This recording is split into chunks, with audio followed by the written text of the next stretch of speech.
All right, hello everybody. Welcome to the KNC's webinar series on CMMC, all things CMMC. Thank you for taking the time to either join us today, or if you're catching this on the recording, thanks for coming to listen in to what we're going to be talking today. So today's theme is all going to be about how to get help with CMMC. And it's a very broad topic. There's a lot of things that come into play to it. But I'm going to hit on some key points that are very applicable to any organization seeking certification, seeking assessment, anybody that's pursuing CMMC. So without further ado, a little bit about KNC. If you're not familiar with us, we are, first of all, a cybersecurity services provider, and we do cybersecurity consulting. We do assessment services like penetration testing. We do some managed security services for our clients. We've been supporting the defense industrial base for several years now. And so this is the space we live. Of course, more importantly, we are one of the 53 now authorized C3PAOs, or certified third-party assessment organizations. So, and I still say certified, CMMC. I wish they wouldn't have changed it. CMMC, third-party assessment organization. So this is the space we know. This is what we do. We live and breathe this GRC, this governance, risk, and compliance, dealing with everything from start to scratch of assisting companies, from policies and procedures and the documentation side of it, to the behavioral side of it, to the implementations, which can take so long, to the technology and bringing in the resources. That whole lifespan of starting to get ready for CMMC and then being ready, actually ready for the CMMC assessment. And that's a long span. And no matter where you are in that journey to get ready, if you haven't started, there's a lot to learn. If you started, you probably could use some help at some point. Do it yourself is probably not going to work for most companies, especially the market we work with, which is primarily small and medium businesses, mostly in the defense industrial base. Usually don't have the resources, time, and desire to learn all this stuff and deal with it. So we are heavily entrenched in this world of CMMC.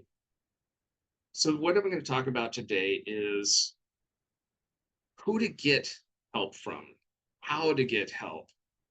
More importantly, how to avoid some of the misinformation that's out there, because it's rampant.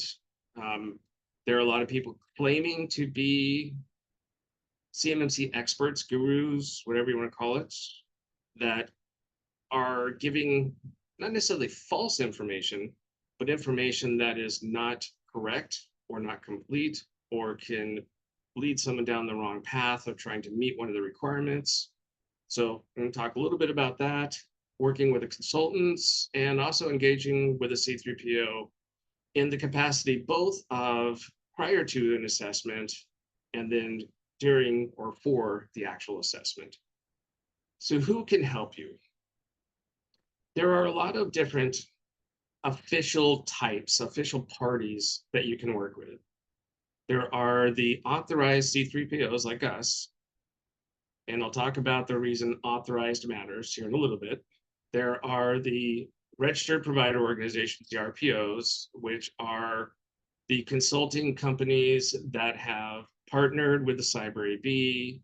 They have signed up, they have paid a fee, they've agreed to the ethical standards, and they're there to help support the defense industrial base. There are the CCA and CCP consultants. A lot of them are either like myself, having a CCA and CCP that are a part of a company. There are individuals that have achieved those designations and certifications. And then I'm going to talk a little bit about the MEP.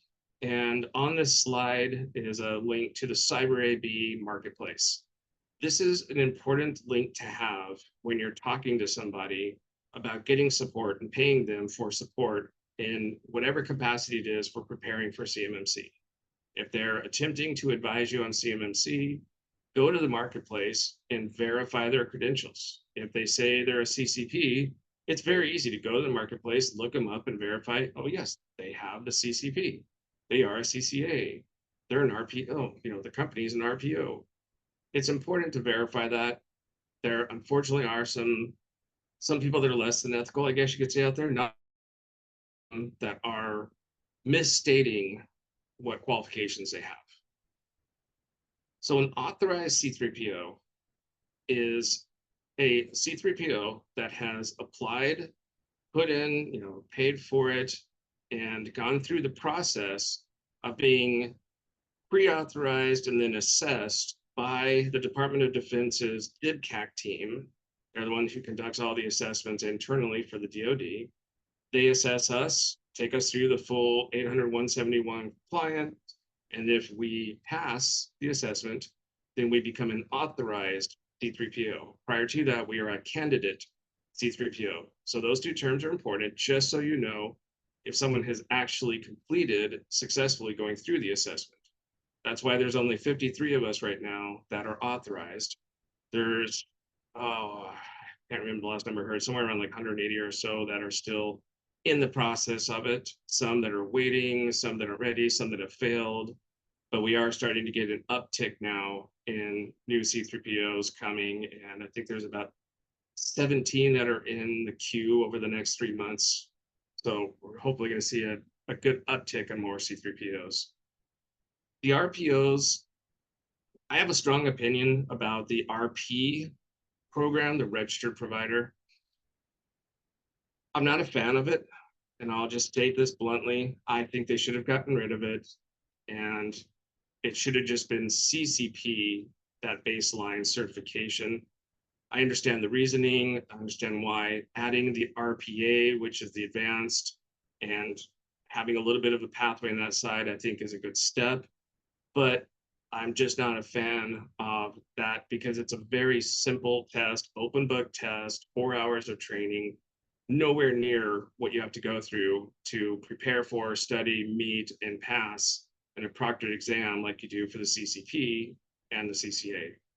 So that's my personal opinion. RPOs, there's some RPOs that are just RPOs. That's all they do. There's a lot of RPOs that are also a C3PAO. Those are the ones I'm the biggest fan of because of what they have to go to participate in both. So when it comes to consulting, personally, and obviously I'm biased being a C3PO, but from that bias, I can tell you, working with an authorized C3PO or a C3PO/RPO is probably one of the best options that you can find. CCA and CCP consultants, there are a lot of individuals, one-man companies that are out there that are advisors, and there's some fantastic ones. I know a lot of them, and I've met them through the C3PO forum and other means, through events and whatnot. And there are some great consultants out there that you can get support. MEP is applicable to manufacturing companies that we work with several of. So this is the Manufacturing Extension Program, if I remember what it stands for. And this is a group that provides free consulting, free resources-ish to support manufacturers trying to get ready. Some states, unlike California, but some other states, there are actually grant programs that have been out there to help companies and some small manufacturers get ready. Unfortunately, California doesn't do grants for it. I wish they would. Personal opinion, it would be great because there's a lot of companies that need that help. But that is another resource. If you're in manufacturing, that's another resource at least to get some information, some help, possibly some resources. It's worth checking out. They're not always the most friendly when it comes to them talking about consultants because of their positioning. Completely understand it. They're advising in a way similar to what I'm saying is be careful who you work with. So avoiding misinformation. Now this is, if you're looking at the slides, this is a little crazy, but this is important. There are a lot of good, legitimate sources of CMMC information, support, and education. There are, the licensed training providers that actually have the materials for studying. There are companies like the RPOs and the C3POs that I've already mentioned put out good information. in the C3PO community, we have what we call the C3PO Stakeholder Forum. And this is a group of the majority of the C3POs. And what we do is we put out kind of position papers or interpretation papers, as we call them. And these are our shared opinions that we have to go through a voting process where 80% have to agree on that interpretation. And these have been very well received. We've covered several topics. We're going to be covering more. These are things that you can go and reference and look at as you're learning. They're very, very helpful. There's a lot of different topics that are covered there. So if you just do a simple search for C3PAO Stakeholder Forum, you will find the resources very quickly. There's a website that you can go and download those interpretations from. So that's one helpful resource. But if you're at all on LinkedIn, which some of us are on LinkedIn probably too much, some seem to live on LinkedIn. I don't have the time, but I think Jacob Horn actually lives on LinkedIn. And Jacob, if you get a chance to watch this, I think you know what I mean, because you were always there. Just kidding. Jacob's a good friend. So if you look at this list I've compiled here, these are people that I know, I have met, I have talked to, I have worked with, I have met at conferences. These are people that I have high confidence in. So if you're not following the vast majority or everybody on here or lots of the people on here, look these up on LinkedIn and follow them, because each of them are putting out good information from different perspectives, some oriented towards the managed services provider and managed security services provider industry, if you will, to OSCs, to manufacturing, to all kinds of different topics. So these are the majority, at least in my opinion, and it took me a while to compile this. I'm sorry that it's not in alphabetical order, but I literally was just going through my LinkedIn and looking up and checking on all the people that I've gotten to know and that I had high confidence in that I wanted to be on this list. So take a little bit of time, follow these people on here, and I'm biased. You should probably follow me, of course, if you're not already. I wouldn't mind. I would appreciate it. No, I'm kidding. Me and my bad joking. So all the people on here, though, some of those in the beginning, Jacob Horn is probably at the top of the list, putting out really consistent, good information. Ryan Bonner is incredibly experienced and intelligent, puts out excellent information. Amira Armand and Vincent Scott are two of my really close, good friends in the C3PO community, both put out excellent information. Vincent's my teacher for my CCA exam, remember that one rightly.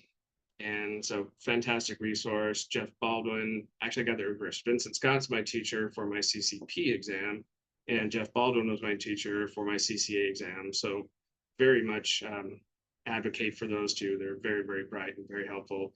Adam Austin is with Totem Technologies, good friend, known him for almost 6 years now.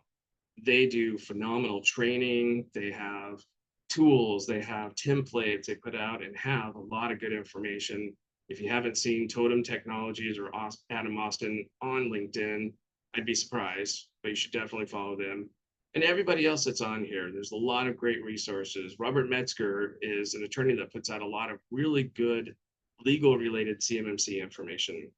Many, many others on here that I can speak to, but all of these are what I would put at the top of the list of the recognized known experts that are out there in the CMMC space.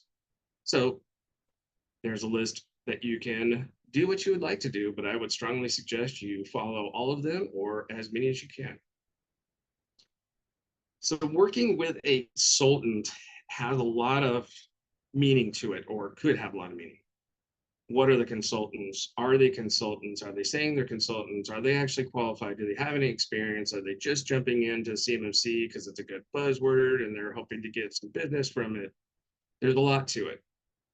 What I want to talk about is why and when to use a consultant, because you can get a consultant like us from the very beginning, and we'll help you all the way from scratch to finish. More than happy to do that. But it's a long-term engagement.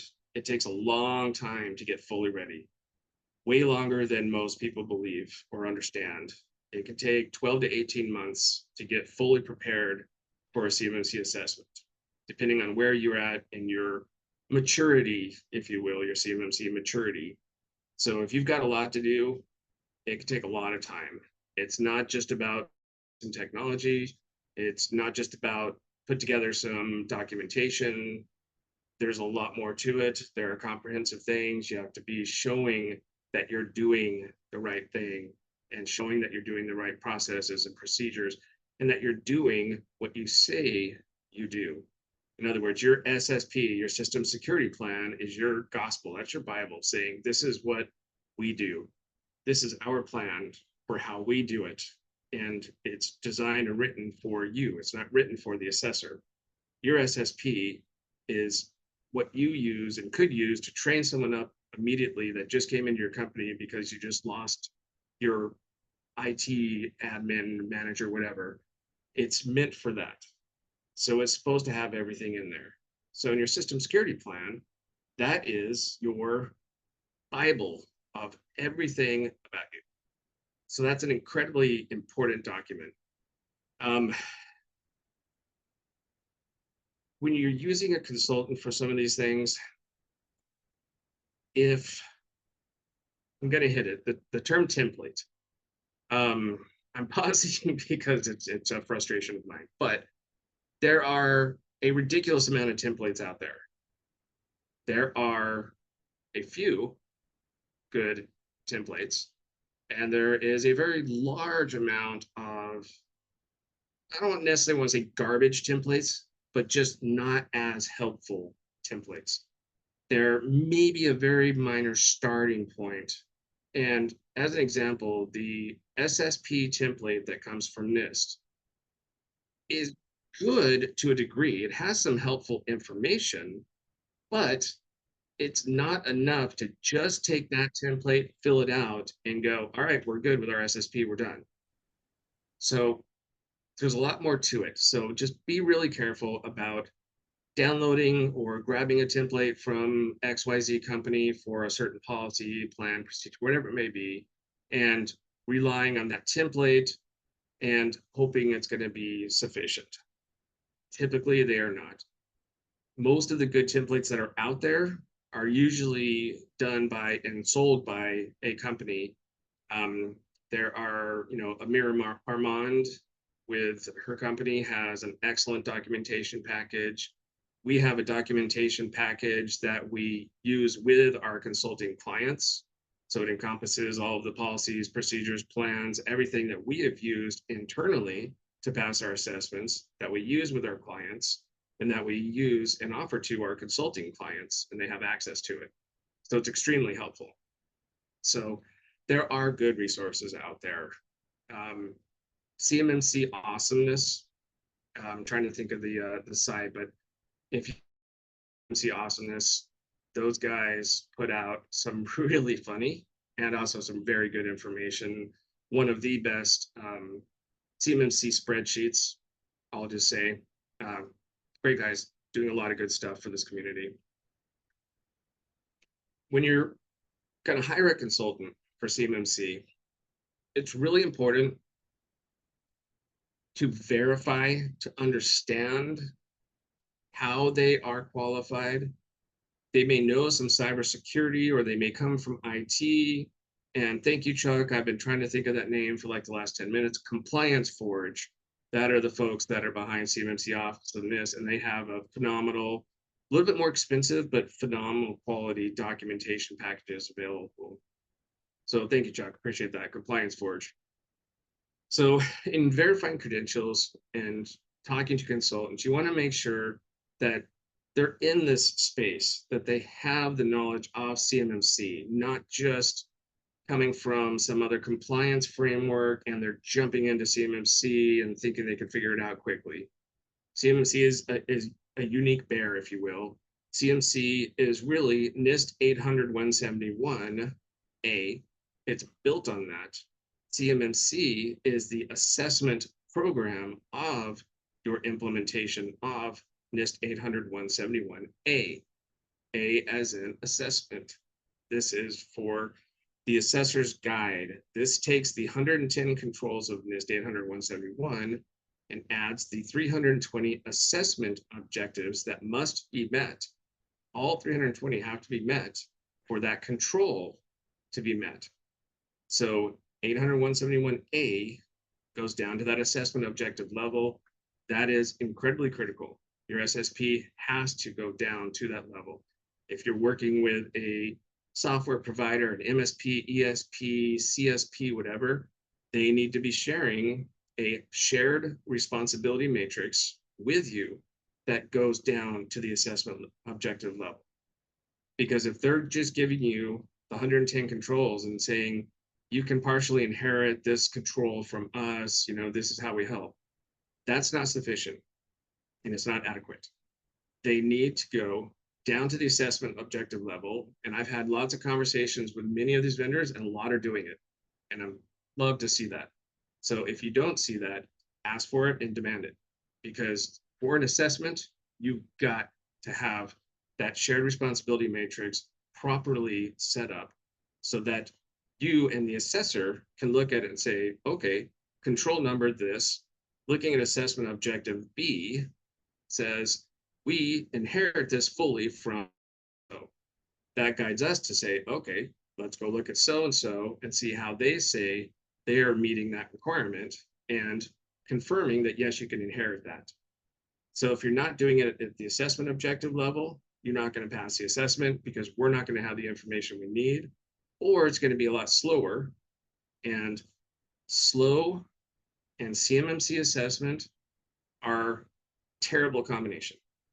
It's in your absolute best interest to do everything you can to make the assessment go as fast as possible, because the faster it goes, the cheaper it's going to cost if you're not on a fixed price pricing proposal, which now I've learned that the majority of the C3POs are now doing fixed price for the assessments. So in that scenario, it wouldn't help you.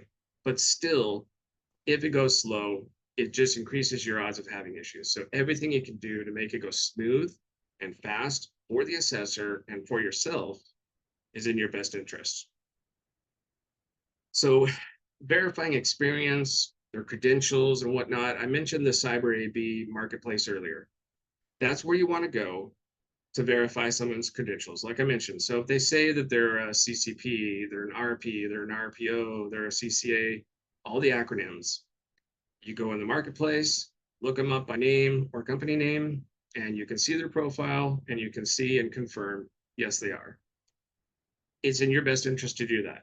We want and tend to trust people, but when it comes to this, it's very easy to do, and it's a good thing when you're deciding what consulting firm or person you're going to work with to double check, okay, they are and they do have what they say they are. Also, ask for references. 2-3 references, past clients is a standard. We get it all the time. We're happy to share our references. If someone's not willing to share any references, that's a red flag. If they share 3 and you can get a hold of 2, but they're really good references, cool. But that's an important thing to ask for that not all clients are asking for. So I would strongly suggest whoever you're going to work with, get references.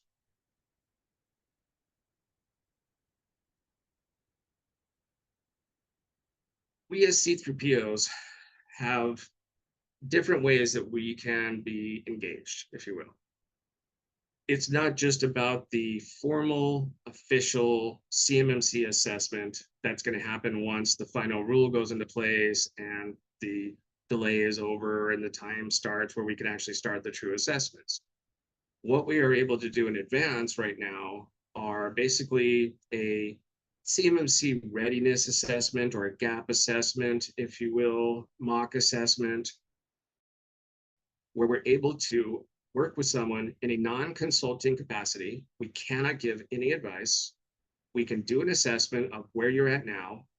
We can do all the way up to a full-on mock assessment where we basically simulate going through the actual assessment and really test where you're at, all the way down to more of a simplified gap assessment of evidence-based and the controls and the assessment objectives, and just giving a little bit more simplified readiness assessment. The mock assessment has a lot of value, depending on who you're working with. Some of the amount you might pay for that might go towards the real assessment once it happens, something to talk with your C3PO about. And so I would strongly recommend that you utilize C3POs in advance. I'm also hoping and praying that, consider an idea that I had, to allow us to start assessing the external service providers in CMMC lingo, which means the managed services providers, the managed security services providers, allow us to start assessing them and providing letters of attestation as soon as humanly possible, not waiting and requiring them to have a CMMC level 2 assessment completed before their clients can get theirs. It's going to create a bottleneck. It's already a big issue. Hopefully that option will happen. We will see what happens as things come out and once the final rule comes out, if that's a possibility. I'm hoping so. As far as the C3PO as well, you want to look at, how they're built, who their team is. Do they have a lot of good people on their team? Are they small? Which is not a bad thing. We're very small. We are very nimble. We're also very flexible, and we can help our clients very directly. You can also work with a larger C3PO that may have multiple teams and may have capacity issues, may not. It's kind of common for all of us. So look at who the team would be that you would be working with. And then same as before, just verifying their experiences, their credentials, and making sure that, okay, yeah, the people that are going to be running our assessment or conducting a mock assessment have the proper credentials, which is the CCA, the CMMC certified assessor, or certified CMMC assessor. I want to do that backwards. I'm not dyslexic, but you would be surprised. It seems like I am sometimes. So the CCA is very important. That is the top level certification right now for us as assessors. You have to have your CCA before you can participate in assessments. You have to participate in 3 official assessments before you can be qualified to start conducting actual CMMC assessments once they start. So all of us are working towards that 3 requirement. So if there's not a CCA involved, I would question that. I would struggle with that personally as a business owner and say, wait, I'm not getting the right advice or the right service. If you're just having a non-consulting engagement with a C3PO, you want to have that qualified individual or individuals helping you. And then same thing, getting references. There's no reason why you shouldn't be able to ask a C3PO that's going to conduct an assessment to provide references. They should be able to. We can, others can. Common practice should not be an issue. If it is an issue, that's a red flag. But I know the C3PO community really well, and we are all passionate about this.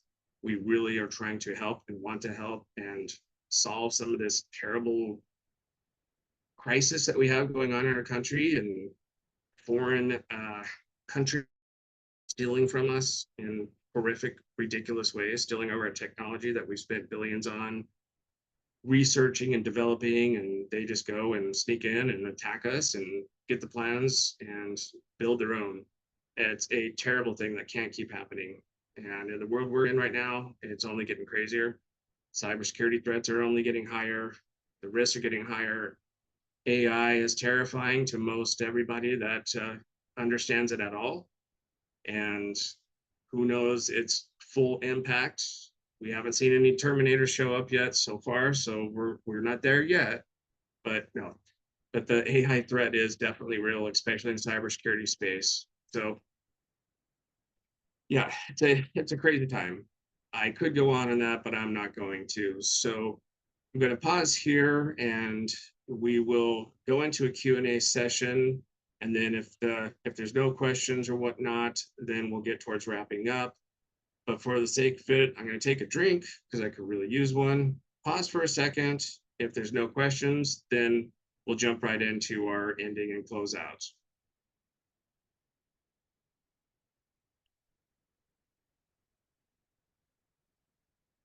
Starbucks. Gotta have it. Okay, so what I'm gonna do is one last thing before we say goodbye. First of all, obviously, thank you for taking the time to join us. This is our contact information here for myself and Chuck. Chuck is my business partner. He is a co-owner, co-founder. He's our executive vice president, chief operating officer. We work hand in hand to run this company. We have a great sales team that helps us as well, with Allison Norman and my son Britton Kendall helping on the sales and customer service side and helping us take care of our clients and provide what we call red, white, and blue glove service. It sounds silly, I am, but I came up with it. But it just represents how important to us taking care of our customers is. We have a group that we're calling the Threat Insiders. A little play on words there, but this is a group that's on LinkedIn. If you get the slide deck from this, there is an active link on there, or you can search Threat Insiders on LinkedIn. This is a group we're building out of all the people that are the insiders in the CMMC space. Last but not least is our nonprofit that we formed, US Valor. We're extremely passionate about this. This was developed to help people that are getting out of the military get transitioned into the cybersecurity workforce at a very simple level. It is a full-on true cybersecurity apprenticeship program, 12 months long, approved by the Department of Labor, and it is a great program. It's a program that needs help always. It's a nonprofit. So what does it always need? It needs money. It's a nonprofit. It needs funding to be able to do more and help more veterans. We are actually all the different services that it offers to now be able to do more for veterans that aren't just getting out and transitioning out of active duty, but veterans that have been out for a while and are deciding they want to jump into the cybersecurity space, military spouses. We're expanding our programs. So it needs help. It needs volunteers. It needs mentors, and it needs money. Very straightforward. So the link is there, usvalor.org. Would love to have any kind of help from anybody that's out there, especially if you're passionate about patriotism and veterans. So with that said, I'm going to wrap up here. Thank you very much for your time again. We really appreciate you joining us for this.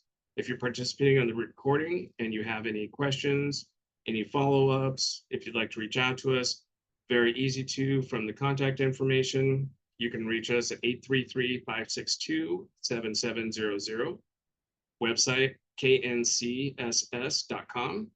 Reach out. Let's set up a complimentary consultation. We'll sit down with you for up to an hour, answer your questions, and see how we might be able to help you. Thank you again, everybody. Have a great day.